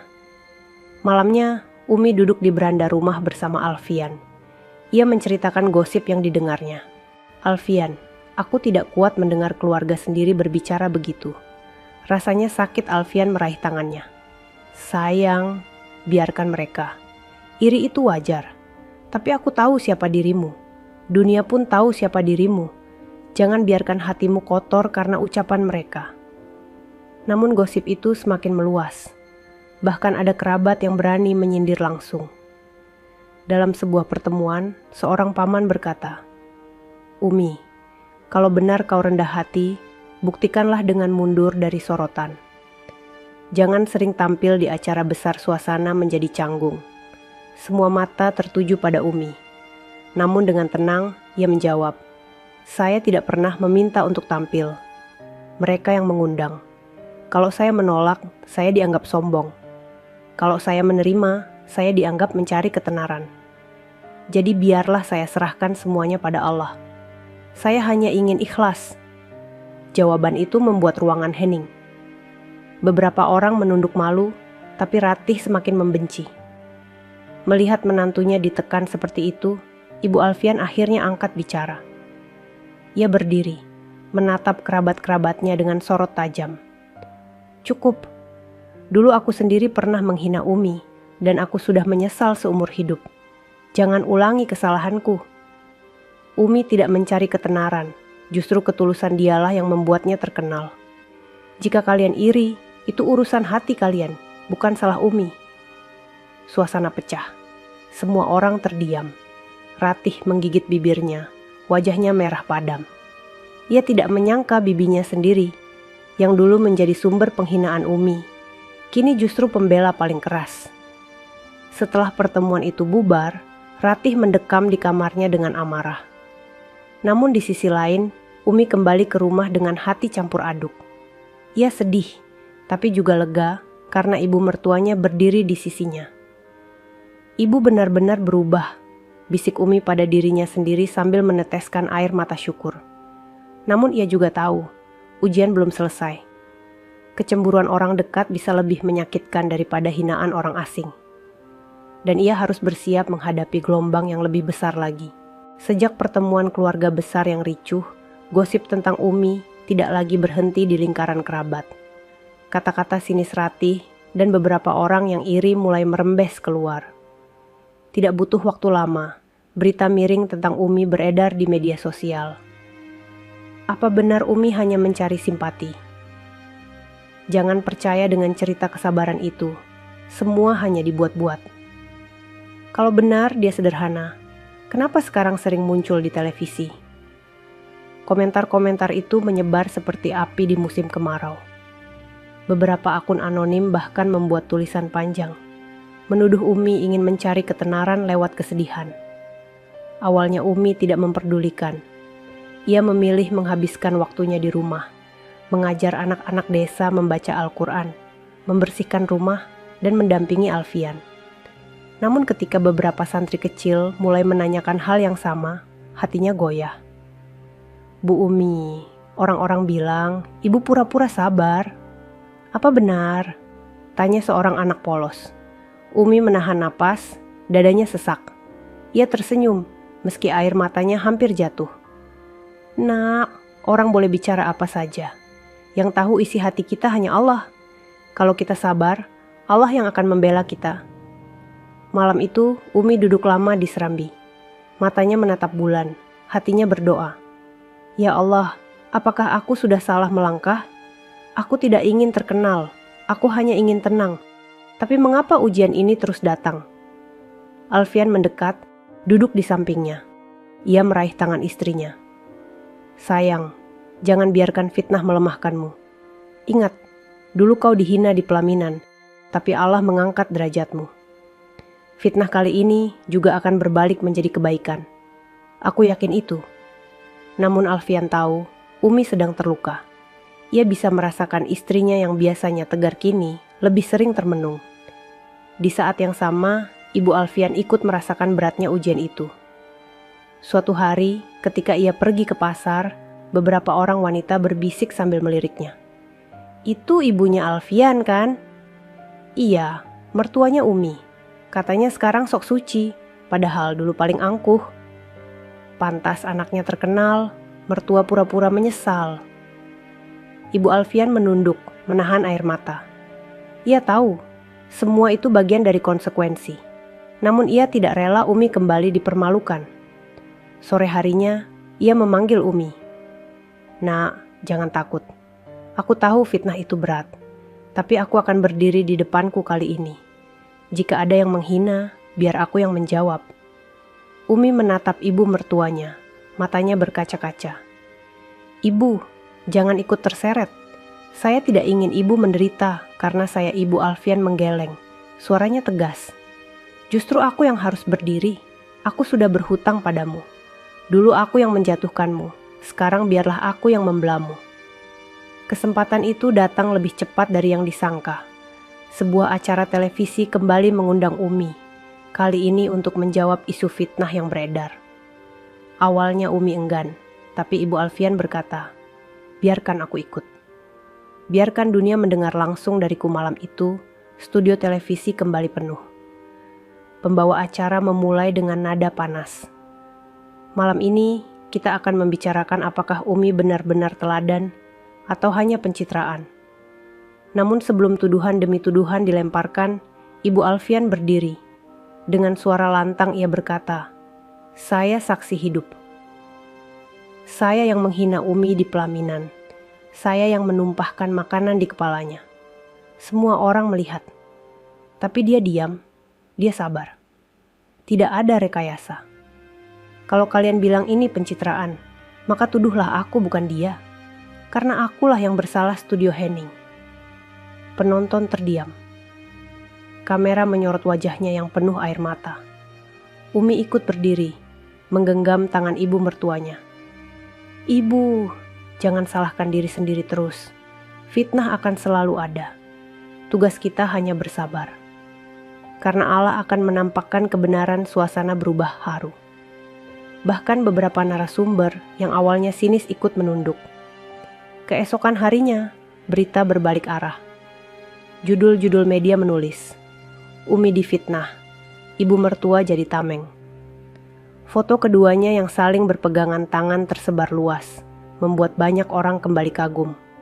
Namun bagi Umi, semua itu bukan kemenangan. Ia sadar, dunia akan selalu bergemuruh dengan pujian dan fitnah. Yang terpenting baginya adalah tetap menjaga hati agar tidak goyah. Malam itu, ia kembali berdoa di sajadahnya. "Ya Allah, jangan biarkan aku tergoda oleh pujian. Jangan pula patah oleh fitnah. Jadikan aku hanya hamba-Mu yang bersabar." Dan di sampingnya, Ibu Alfian terisak, memohon dalam hati, "Ya Allah, terima penyesalanku. Biarkan aku menebus kesalahanku sampai akhir hayatku dengan membela menantuku." Hari itu, aula pesantren Al-Hikmah dipenuhi ribuan santri, ulama, tokoh masyarakat, dan pejabat. Sebuah acara besar digelar untuk memperingati haul almarhum Kiai Hashim, sekaligus peresmian gedung baru pesantren yang dibangun dari sumbangan para alumni. Semua mata tertuju pada panggung utama, di mana Umi duduk dengan wajah teduh, ditemani Alfian dan Ibu Alfian. Suasana begitu khidmat. Spanduk besar di belakang panggung bertuliskan, "Kesabaran adalah kemenangan, menghidupkan warisan Kiai Hashim." Bagi Umi, ini bukan sekadar acara. Ini adalah panggung yang memperlihatkan bagaimana jalan hidupnya berputar. Dari gadis miskin pesantren yang pernah dihina, kini ia duduk di kursi kehormatan, bukan karena harta atau pangkat, melainkan karena kesabaran. Kiai Maksum naik ke podium. Dengan suara lantang, beliau berkata, "Hari ini kita berkumpul untuk mengenang perjuangan Kiai Hashim. Tapi lebih dari itu, kita juga menyaksikan bagaimana Allah menampakkan kebenaran lewat keturunannya. Umi binti Hashim, wanita yang sabar meski dipermalukan, kini menjadi teladan bagi kita semua. Ruangan bergemuruh dengan takbir. Allahu Akbar. Di barisan depan, Ibu Alfian menunduk, air matanya jatuh deras. Ia merasa tubuhnya gemetar, mengingat kembali malam pernikahan itu, saat tangannya tega menumpahkan makanan ke kepala menantunya sendiri. Kini ia duduk di samping Umi, justru menjadi orang yang paling bangga. Ketika tiba giliran Umi berbicara, ia berdiri dengan langkah mantap. Suaranya lembut, namun mampu membuat semua orang terdiam. Assalamualaikum warahmatullahi wabarakatuh. Malam ini saya berdiri di sini bukan karena saya pantas, tapi karena Allah yang menghendaki. Saya pernah dihina, saya pernah dipermalukan, tapi saya memilih sabar. Dan ternyata kesabaran itulah yang mengangkat saya. Semua ini bukan karena saya hebat, tapi karena Allah Maha Adil. Ia berhenti sejenak, menatap ribuan wajah di hadapannya. Pesan saya sederhana, jangan remehkan orang miskin, jangan anggap hina orang sederhana. Karena boleh jadi, mereka lebih mulia di sisi Allah daripada kita. Dan jangan malu untuk meminta maaf jika kita salah. Karena dengan meminta maaf, kita justru ditinggikan derajatnya. Air mata banyak orang jatuh mendengar kata-katanya. Para santri menunduk, para pejabat terisak. Bahkan sebagian kerabat keluarga Alfian, yang dulu ikut menghina, ikut menitikkan air mata. Tiba-tiba, Ibu Alfian berdiri. Suaranya bergetar, namun terdengar di seluruh aula. Aku ingin berkata sesuatu. Semua mata tertuju padanya. Dengan langkah pelan, ia maju ke depan panggung, berdiri di samping Umi. Saudara-saudaraku, aku adalah ibu yang dulu menghina menantuku sendiri. Aku yang membuatnya menangis di pelaminan. Aku yang mempermalukannya di hadapan semua orang. Dan aku menyesal seumur hidup, tangisnya pecah. Suara hadirin terdengar haru. Tapi lihatlah dia hari ini, lanjutnya sambil menunjuk Umi dengan tangan gemetar. Dialah menantuku, dialah anakku. Wanita yang aku hina justru mengajarkanku arti kesabaran, arti memaafkan. Aku bersaksi di hadapan kalian semua. Aku bangga padanya. Suasana ruangan pecah. Tepuk tangan menggema, takbir berkumandang. Umi menahan tangis, lalu memeluk ibu mertuanya erat-erat di atas panggung. Momen itu direkam kamera televisi dan tersebar ke seluruh negeri. Foto pelukan itu menjadi simbol rekonsiliasi. Simbol bahwa kebencian bisa luluh oleh kesabaran, dan kesombongan bisa hancur oleh penyesalan. Malam itu, banyak orang pulang dengan hati bergetar. Mereka tidak hanya mengenang almarhum Kiai Hashim, tetapi juga membawa pelajaran besar tentang hidup. Bagi Umi, perjalanan panjang penuh air mata itu kini terasa manis. Ia tidak pernah mencari kehormatan, tapi Allah sendiri yang meninggikan derajatnya. Bagi Alfian, ia semakin yakin pilihannya tepat. Wanita sederhana yang menjadi cahaya dalam hidupnya. Dan bagi Ibu Alfian, malam itu menjadi titik akhir penebusan. Ia merasa beban besar yang menghantui hatinya akhirnya terangkat. Di beranda rumah pesantren setelah acara usai, Umi duduk di samping Alfian dan Ibu Alfian. Angin malam berhembus lembut, membawa aroma bunga melati dari halaman. Umi, kata Alfian sambil menggenggam tangan istrinya. Kau sudah menjadi teladan bagi banyak orang. Tapi bagiku, kau tetap sama. Gadis sederhana yang aku temui di pasar dulu. Umi tersenyum, air matanya jatuh. Dan aku tetap ingin begitu, Alfian. Aku hanya ingin menjadi istrimu, anak dari pesantren, dan hamba Allah yang sabar. Ibu Alfian menatap keduanya. Hatinya penuh syukur. Nak, terima kasih karena sudah mengajarkanku arti kesabaran. Aku berjanji. Mulai sekarang aku akan selalu mendukungmu, bukan lagi menjatuhkanmu. Mereka bertiga berpelukan dalam sunyi malam, sementara bintang bertaburan di langit. Seakan alam pun ikut bersaksi. perjalanan panjang penuh air mata itu kini berakhir dengan cahaya kebahagiaan. Sahabat semuanya, ceritanya telah selesai. Terima kasih sudah menyimak cerita tadi hingga selesai.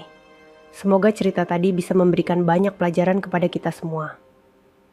Sebelum kami akhiri video ini, jika kalian berkenan dan menyukai cerita seperti ini, jangan lupa klik suka, tinggalkan komentar, bagikan cerita ini kepada sahabat kalian, dan pastikan subscribe channel Sudut Hikmah, agar kalian bisa selalu menonton cerita-cerita terbaru dan inspiratif dari channel kami. Terima kasih. Wassalamualaikum warahmatullahi